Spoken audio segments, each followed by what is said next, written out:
창세기 30장입니다. 본장에서는 아굴의 잠언이라는 제목이 붙여져 있는데 그는 아기의 아들인 것 외에는 정확히 알려진 것이 없습니다.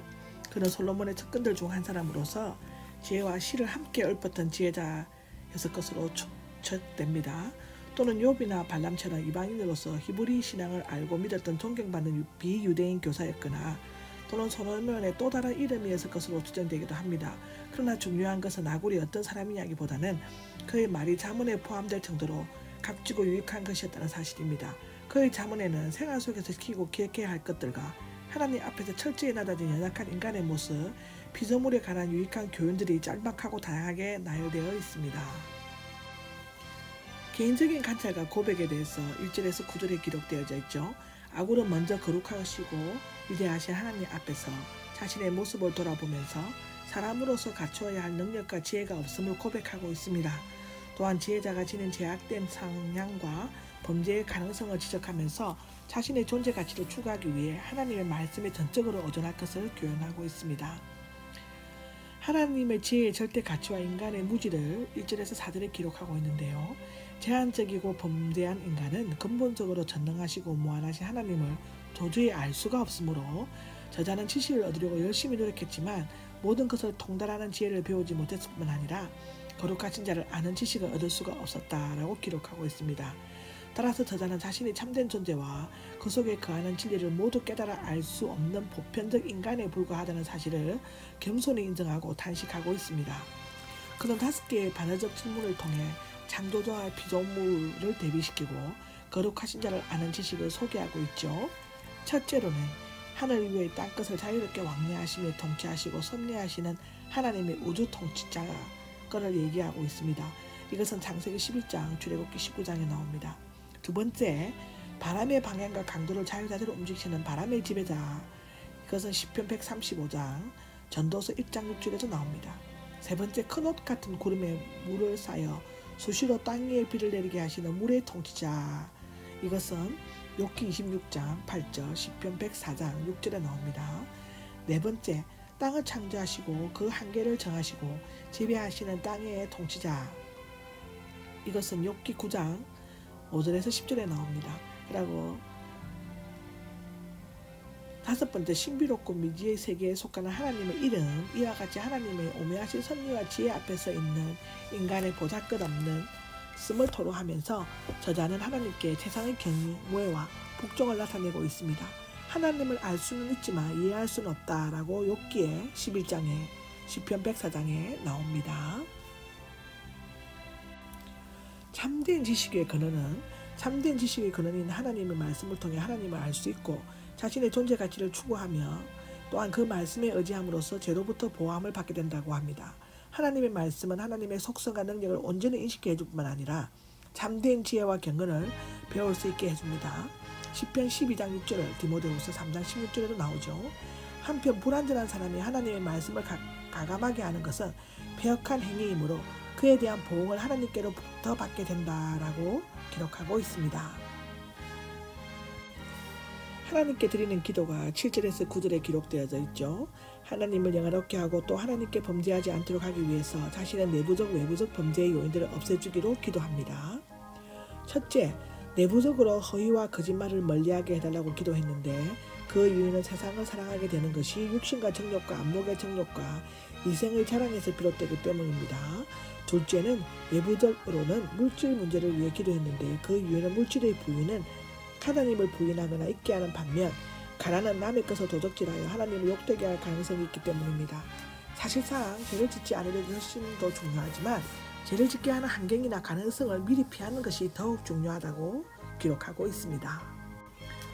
생활 속에서의 여러 잠언들에 대해서 기록하고 있습니다. 삶의 현장에서 발견되고 기억해야 할 삶의 지혜들을 교훈하기 위해 여러 가지 다양한 잠언들이 열거되고 있는데 특히 연약한 지혜자나 일반 인간들이 짓기 쉬운 다양한 불경건의 형태와 범죄의 은밀성을 지적함으로써 참된 경건의 모습과 굳건한 삶의 형태를 열성적으로 강조하고 있습니다. 여기에서는 특징적으로 4가지 종류들이 소개되고 있는데 소위 숫자 잠언은 동물들의 인격화하여 한때 묶음으로써 효과적으로 기억해 하고 있습니다. 악한 세상의 대표적인 4가지 죄에 대해서 말하고 있는데 11절에서 14절의 기록입니다. 첫째는 불효죄, 두 번째 종교적 윗선, 세 번째 교만이고요. 네 번째로는 약자를 잔인하게 억압하는 것으로 기록되고 있습니다. 자, 불효죄는 아버지를 저주하는 것은 극악한 불효이고 어머니를 축복하지 않는 것도 자식의 도리가 아니라 불효한 자는 저주를 받고 죽임을 당하도록 되어 있다고 출애굽기 21장 10절에 나와 있고, 두 번째 종교적 윗선은 타락한 피조물을 깨끗하게 할 수 없으며 종교적 의식을 행함으로써 깨끗하다고 자부하지만 실제로는 더러운 것이 그대로 남아있는 악한 죄임에 불과하다고 합니다. 사사기 1장에도 나오고 누가복음 18장 11절에서 12절에도 나옵니다. 교만은 높고 교만한 눈으로 남을 멸시하고 거만한 행동을 하는 것은 절대자이신 하나님을 의지하지 않는 것이므로 저주를 받아 비참하게 된다고 시편 18장 17절, 에스겔 31장 14절에도 기록되어져 있습니다. 그리고 네 번째, 약자를 잔인하게 억압하는 것은 하나님의 명령을 무시하고 약자들을 굶주린 맹수처럼 잔인하게 괴롭히는 자들은 징벌을 받게 될 것이라고 시편 59장 10절, 사사기 9장 12절에 기록하고 있습니다.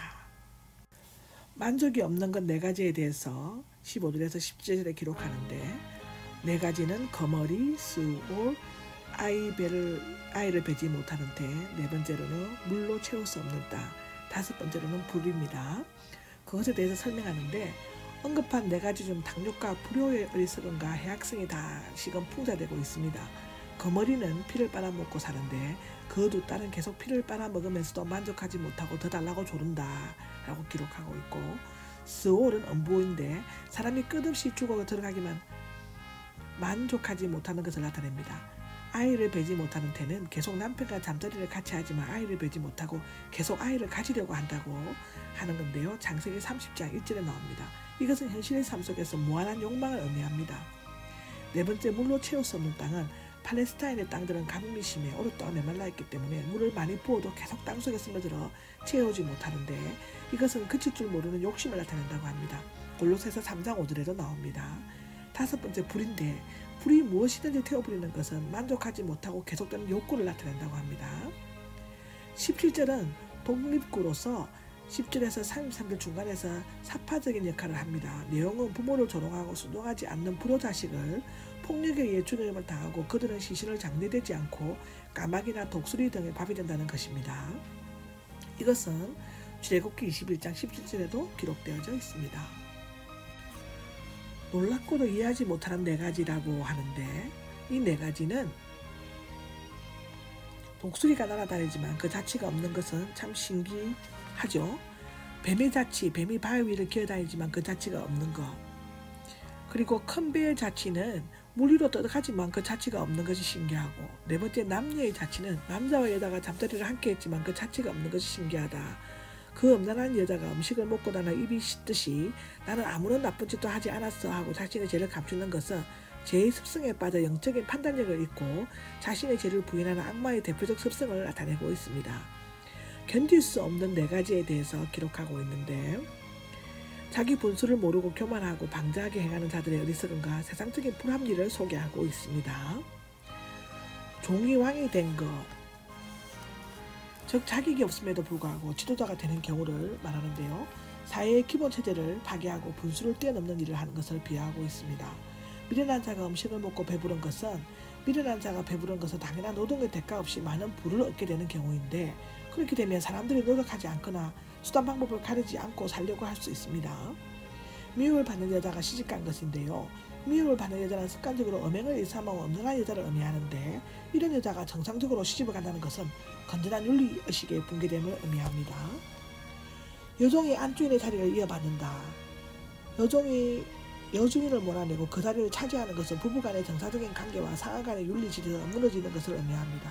이상의 예를 들면 자격이 없는 자가 높은 지위를 차지함으로써 많은 문제점이 생기는 것을 나타내는데, 하나님 백성이 지향해야 할 가치관과는 전혀 다릅니다.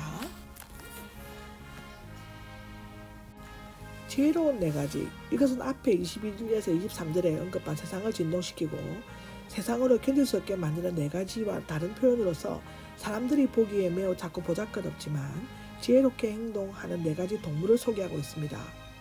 개미와 사방과 메뚜기와 도마뱀입니다. 개미는 약하고 작은 곤충에 지나지 않지만 부지런히 여름 동안 겨울을 위한 양식을 준비합니다. 이러한 모습은 자기 힘만 믿고 게으름을 피우거나 앞날을 예비하지 않는 자들에게 부지런하고 성실한 삶이 안정된 미래를 보장해준다는 사실을 교훈해주고 있습니다. 사바는 떼를 지어 다니는 너구리의 일종인데 맹수로부터 스스로를 보호하려고 영리하게 바위 틈에 집을 짓는다고 합니다. 메뚜기는 약하지만 단결과 질서 때문에 영리한 곤충으로 여겨지는데 메뚜기는 왕이나 지도자가 없으나 떼를 지어 전쟁에 나가는 군대처럼 행진한다고 합니다. 이것도 이사야 33장에 나옵니다.